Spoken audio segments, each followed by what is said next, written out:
All right, ladies and gentlemen, I think we may have the worst movie of 2025. By now, you have probably seen it do the rounds on the interwebs, on TikTok, on Reels.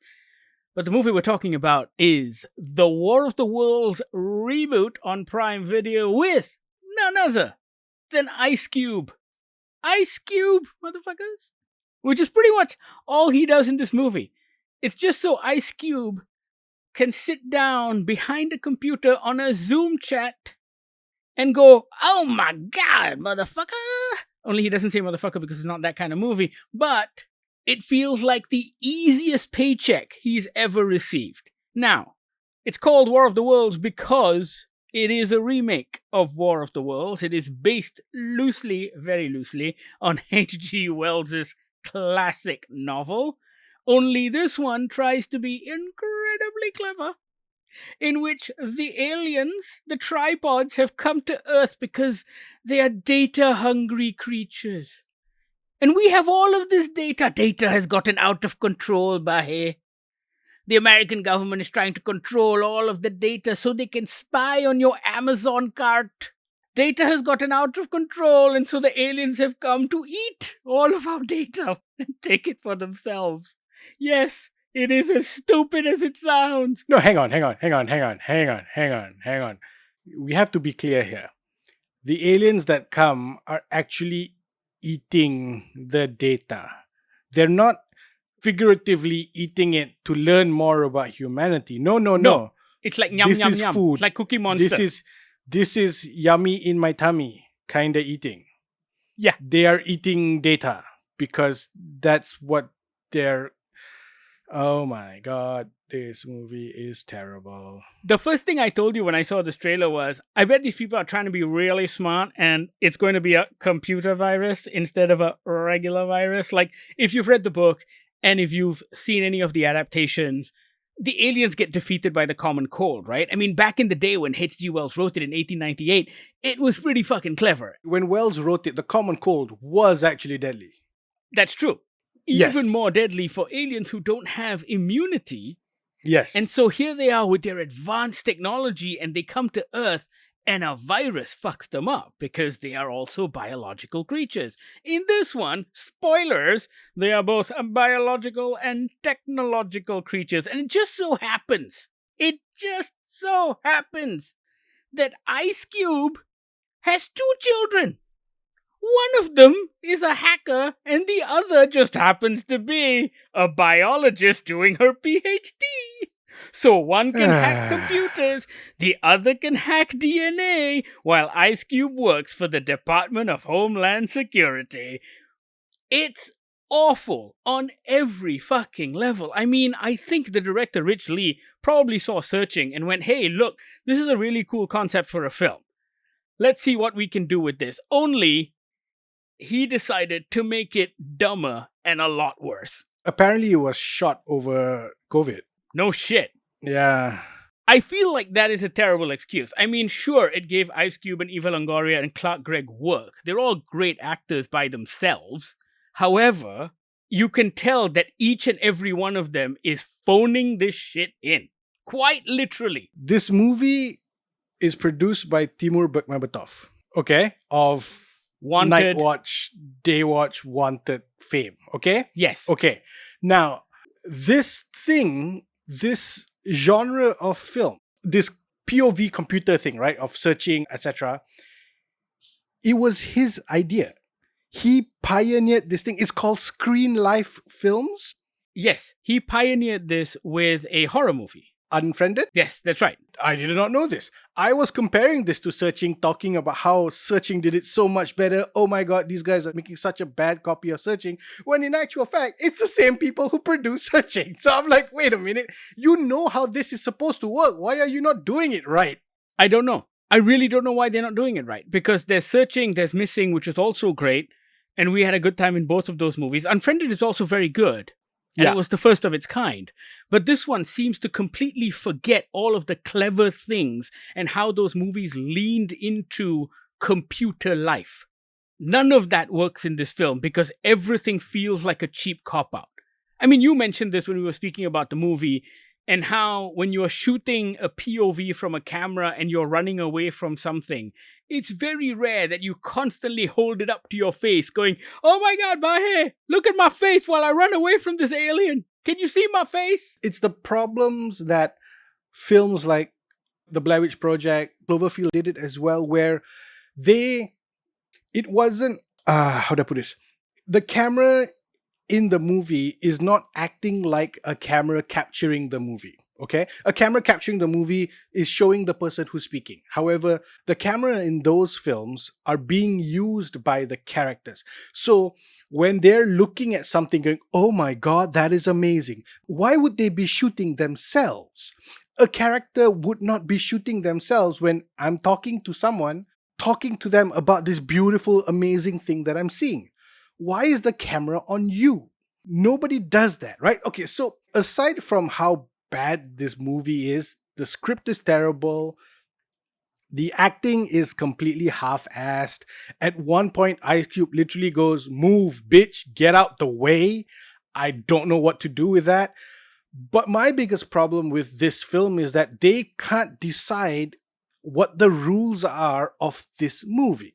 I think the concept could be cool and it could work. But you have to commit to it, right? That's Correct. kind of what all those other movies did. They committed to it. And by committing to it, it means that you admit that there will be times when you do not see your characters because they've walked away from the lens of the camera. Exactly. Okay. And which is what Searching and Missing did very well. Exactly, right? The problem here is there will be times when the camera, or rather the audience's POV, is the computer camera, and then suddenly we get a close-up of the mouse as it goes to click something on the window.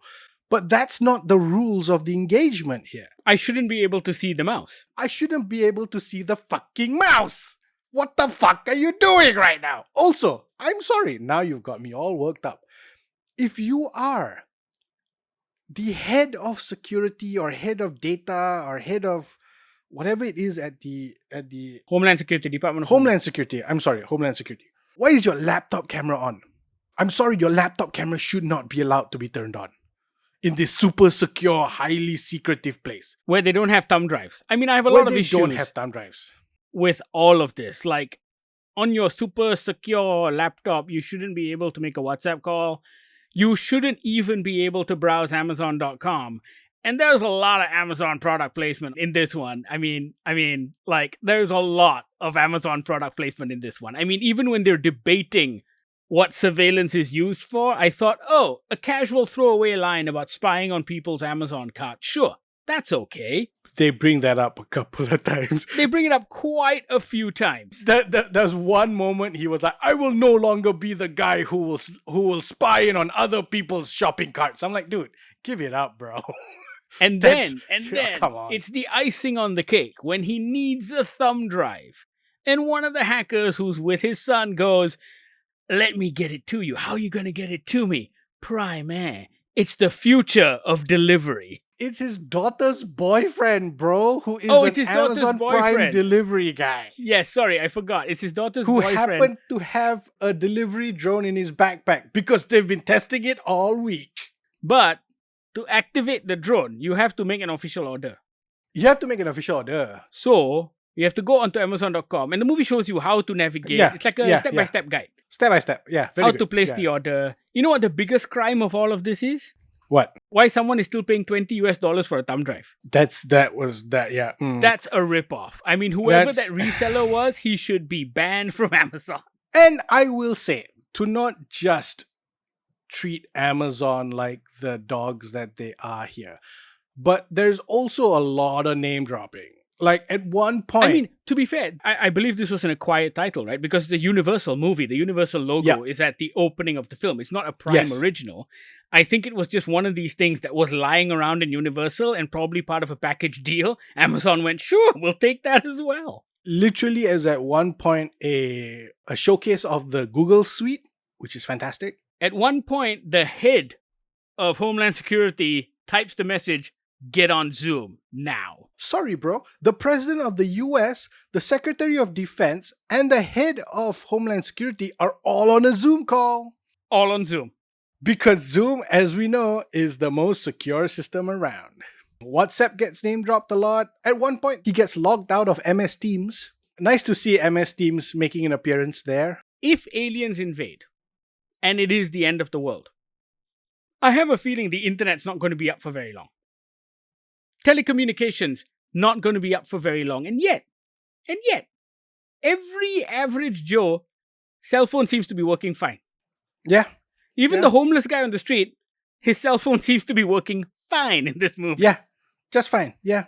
I mean, there is zero attention to detail on anything in this film, Bahir. It is so stupidly written. Like, there is one point when Ice Cube gets fired, in inverted commas, from his job and decides to go rogue. You know what's his username? Rogue DHS agent.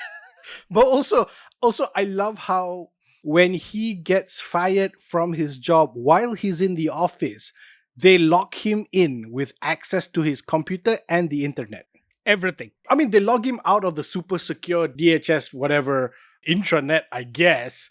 But he still has access to the internet and he can't open his door, so they lock him in. I was going to say, I completely forgot about this. The movie clearly states that all the satellites went down prior to the aliens' invasion. However, we can still call, we can still make video calls. WhatsApp works perfectly because WhatsApp's not on the satellites and not on the servers. This really feels like a student film.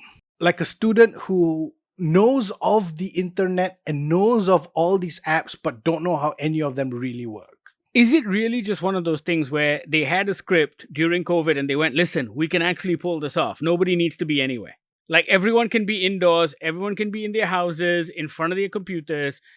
We give Ice Cube a fat check, we give Eva Longoria a fat check, and we go, listen, please be in our movie. Universal was intrigued by the project's use of screen life technology, described as having the look of a commercial event film but at the budget of a contained thriller, which also allowed the actors and crew members to work in individual spaces, which was seen as useful regarding the pandemic's impact on the film industry. There were quite a few movies that came out during the pandemic that utilized, I guess, the movement control orders and all of the stuff that the pandemic entailed. But those movies were a lot better. If this movie came out in 2020, I think I may be a little easier on it. Because I'd don't be know, like, man. okay, It's still garbage. No. It's still garbage. I get that. But like, I would have, we would have been in the depths of COVID lockdown. We'd be like, okay, at least it's nice to see a new action movie out. It's terrible, but at least it's something. There's no excuse 5 years later. Just burn this fucking movie. Yeah. I mean, it's in the top 10 on Prime Video, but I think everyone's hate watching it. And I'm almost certain that's why Prime released it. They knew what they had. They knew this was a steaming pile of garbage. And they went, you know what? People on TikTok are going to love this shit. That Prime Air clip is going to get played and replayed, and it's free marketing for Prime Video. It's the future of delivery, Bahir. I guess. What a great fucking line. I just couldn't take it when I saw that his username was Rogue DHS Agent. I'm just like, really? That's as creative as you got? You just decided to spell it out. Rogue DHS Agent here. Let's go. Ice Cube isn't even trying. That's the funniest thing. Like, watch this movie. We're not going to tell you not to watch it because it's too funny. Watch this movie and Ice Cube isn't even trying. He's just sitting there being Ice Cube, reacting to things that come on screen. Every time something comes on screen, Ice Cube's like, whoa, oh my God. It's the funniest thing. Eva Longoria sends him footage from weather events. And all he does is flinch acting. He sees lightning and he goes, oh, it's just stupid. It's awful. I thought Ice Cube as the voice of the Kool-Aid Man in the studio was going to be a bad idea. I think he should have taken that paycheck over this. Yeah, for sure. Because, Sal Saperstein's going to make the fuck out of that movie. Oh, yeah. It's hilarious. I think if you are a film student, you should watch this movie. 100%. Because it tells you all the things that you should avoid. Search for the script. You should look at the script and read it. I think you should watch it and see how, even with pretty good actors like Ice Cube, Eva Longoria. Dude, Clark Gregg is in this. And you're absolutely right. It is everything you should avoid as a storyteller. And if you look at the script, the character development, the convenient plot turns, the bad dialogue aside, I mean, that's just a given. You shouldn't be writing dialogue like this. But watching how the plot and narrative unfold and looking at the structure and how it's literally paint by numbers, and if you can't reach the next number, then we will conveniently include something that'll help you get there. It's all just bad writing. Like a movie like this shouldn't actually work. Like a screen life movie shouldn't work, right? But the reason Searching and Missing kind of struck gold was because they avoided all of those convenient expositionary elements. Yeah. It's so easy to do a movie like this and have someone just spout exposition at the screen, like, oh, look, in one scene, Uma and Bahir are on FaceTime, and Uma explains the plot of the film. Like, they never did it in those. And so you spent your time looking around the screen for clues, along with the father in Searching, for example. Yeah. This movie does the exact opposite. This movie decides to explain everything. Oh, hello, daughter. You are pregnant. Oh, you are having a baby shower that I am not invited to. Don't worry. I am not upset. I am going to write you an email about how difficult it is to be a parent. I mean, You know what it is? Those other films who tried to do this screen life thing, they know what the problems are with that kind of form of storytelling, right? Because, like you said, if the camera is looking at me talking to you, if I get up and get shot, you don't see it. You don't see the blood splatter on the monitor because the camera doesn't see it. You have to accept that that's the boundaries of your storytelling form and work with it and play with it and do something with it. You can't just escape it because you need to show him click a window with the mouse. It doesn't work that way. You just fucking can't. Oh my god. Like, and the funny thing is, in 2025, all of the moving parts are there. So for example, at one point, Ice Cube hacks into a parked Tesla. And that is absolutely possible. You can turn on a Tesla. A Tesla does have all these cameras, so you can get inside the car. That works perfectly well. But then you just use it to get her to move a couple of miles because the car battery is dying, just to get her somewhere else that does fuck all. Why? You've done the hard part. You found a problem, or you found a new locked room that you can actually be inside of with the cameras that are existing within that car. Yet, what do? You use it like a fucking car and have them move 2 miles down the road. For what? It's just that... That's just lazy story. It's not lazy storytelling. It's stupid storytelling. Because you're not seeing the opportunities that car has given you. So, ladies and gentlemen, boys and girls, we present to you your hate watch of 2025, The War of the Worlds on Prime Video. It is truly as bad as you think it is, but at the same time, it is also incredibly funny. You can watch this while you're doing other things, mind you. You're not going to miss anything. But we do strongly encourage you to check it out because it's ridiculously stupid. And honestly, it's been a very long time since Bahir and I have seen something this ridiculously stupid. Yeah. Like, we've seen a lot of bad movies, but this one is just so inept. Yes. That it's laughable. Yes. We don't expect this level of ineptitude from a major studio movie, and this is a Universal production. So, there you go. War of the Worlds, now streaming on Prime Video. It's on the top 10 list, so you can't really miss it. Check it out. Let us know what you think. You know how to reach out. We're on Instagram on GogglerMY. You can also email us on podcast@goggler.my or send us a WhatsApp on the Goggler hotline 012-524-5208. Thank you so much for listening. This is the Goggler Podcast.